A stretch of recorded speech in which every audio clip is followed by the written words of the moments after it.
GST on courier and postal services. दोस्तों, courier and postal services बहुत ही अपनी normal services है जो अपने डेली यूज के अंदर आती है। चाहे अपन अमेजोन, फ्लिपकार्ट कहीं से भी अपन जब गुड्स को परचेज करते हैं तो वो जब डिलीवरी होती है वो कोरियर के थ्रू ही होती है, पोस्टल सर्विसेज के थ्रू ही होती है। तो आज अपन देखेंगे इसके ऊपर जो जीएसटी की लायबिलिटी है वो कैसे अराइज होती है। What are courier services? Courier services handle the collection, transportation, delivery of document, package, parcel from one place to another place. These services can be provided within the country and internationally. यानी जो courier की services है वो within the India भी अपन provide कर सकते हैं और outside India भी provide करा सकते हैं. They are known for being fast, reliable, and offering door-to-door services. Most courier companies also offering tracking so customer can see where their package is at my time. यानी वो जो courier services है उसके अंदर जो कंपनी है वो आपको एक ट्रैकिंग की फैसिलिटी भी प्रोवाइड कराती है कि आपका जो कोरियर है वो कहाँ से कहाँ तक पहुँचा है अभी तक, या आप जो अपना कोरियर होता है वो इन ट्रांजिट कहाँ पर है अभी तक। तो वो आप जो डिटेल्स है वो उसको ट्रैक कर सकते हो कि आप कब तक आपके पास अपना जो कोरियर है वो पहुँचेगा। फिर इस पर देखते हैं कि जीएसटी की लायबिलिटी कैसे अराइज होती है। GST and courier service. According to GST rules, services related to transporting goods by road are generally exempt from GST. जो अपन ट्रांसपोर्ट करते हैं बाय रोड वो बेसिकली एग्जेम्प्ट होता है, लेकिन कुछ दो सर्विसेज है वो एग्जेम्प्ट नहीं आती, उसको स्पेसिफिकली फ्लेक्सिबल में लाया है, वो देखते हैं अपन। However, this exemption does not apply to courier services, यानी जो exemption है वो courier services में नहीं आती, उसको एक स्पेसिफिक एंट्री से उसको एक्सक्लूड किया गया है।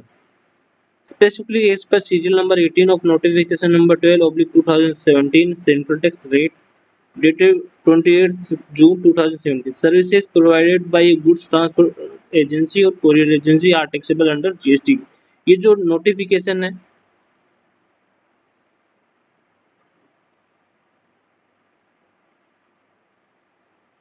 नोटिफिकेशन नंबर कौन सा हुआ है इसके अंदर?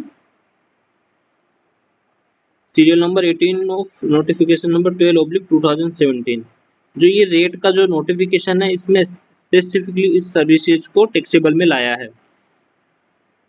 This means services by way of transport of goods by road are exempt from levy of tax. जो सर्विसेज होती है ट्रांसपोर्ट ऑफ गुड्स की बाय रोड वो एग्जेम्प्ट होती है, लेकिन कौन से को छोड़ के? However services provided by goods transport agency as well as courier agency are taxable. In other words, mere transportation of goods by road, unless it is a services rendered by goods transport agency or courier agency, is exempt from GST। यानी कोई भी आप transportation की services provide करो, goods transportation की service by road, वो exempt होती है किन दो को छोड़कर? गुड्स ट्रांसपोर्ट एजेंसी और कोरियर एजेंसी। यानी आपका जो गुड्स है वो जीटी द्वारा प्रोवाइड कराया है, ये कोरियर एजेंसी के थ्रू प्रोवाइड कराया है, तो उसके ऊपर क्या होगी? जीएसटी की लायबिलिटी अराइज होगी। फिर इसको कौन सी हेडिंग है उसके अंदर डाला गया है? Classification of courier services. Courier services are classified under heading 9968 of GST classification system. This category include all type of postal and courier service. As per annexure appended to notification 11/2017 of Central Tax dated 28th June 2017, the scheme of classification in respect of postal and courier services is as under। तो इस जो heading है उसके अंदर इसको किस category में लाया है? यहाँ पर heading number 9968 postal and courier services. ये जो कुरियर सर्विसेज है उसको जो इसका सेक कोड है वो क्या है? 996812 कुरियर सर्विसेज। अब इस पे देखते हैं कि जो रेट है वो कितनी है। GST rate on courier services. Courier services पे जो बेसिक जीएसटी की रेट है वो है 18%। The GST rate for courier services is 9% under central goods and services with a similar rate applied for state GST, यानी 9% सेंट्रल टैक्स और 9% state है। तो आपकी जो टोटल जीएसटी की रेट है वो कितनी होगी? 18% कोरियर सर्विसेज पर। फिर है time of supply of courier services. जो टाइम ऑफ सप्लाई है वो क्या होती है कोरियर सर्विसेज के अंदर? Under GST the liability to pay tax arise at the time of supply of goods और सर्विसेज।